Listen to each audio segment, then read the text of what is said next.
নমস্কাৰ সকলোকে স্বাগতম জনাইছো।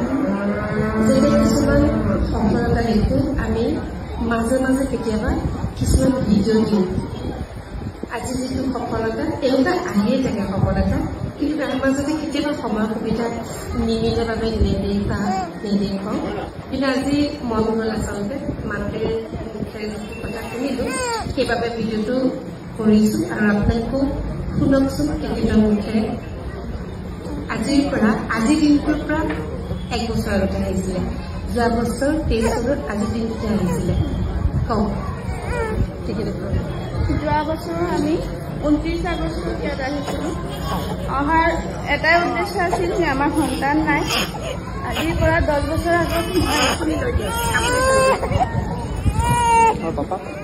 আমাৰ বিয়া হৈছিলে, কিন্তু 10 বছৰ হ'ল কোনো সন্তান হোৱা নাই বুলি চবে বহুত কিবা কিবি কৈছে। তাৰপিছত ডক্তৰ দেখালোঁ, কবিৰাজ দেখালোঁ, ওঝা যোনে মানে যিটো কৈছে সেইটো দিছোঁ মানে কৰিছোঁ। তাৰপিছত যোনে যিটো দিছে সেইটো খাইছোঁ হ'ব বুলি, কিন্তু হোৱা নাই। তাৰপিছত আমাৰ ওচৰৰে এগৰাকী আণ্টিয়ে কৈছে যে তুমি নাজিৰা যোৱা, তাত মন্দিৰ আছে বাবাৰ, তুমি তাৰ পৰা আশীৰ্বাদ লৈ আহা, তোমাৰ ছাকচেছ হ'ব। তাৰপিছত মই আহিব পৰা নাই যোৱা বছৰ, কিন্তু যিটো মাহত গৈছিলোঁ সেইটো মাহত আহিব পৰা নাই।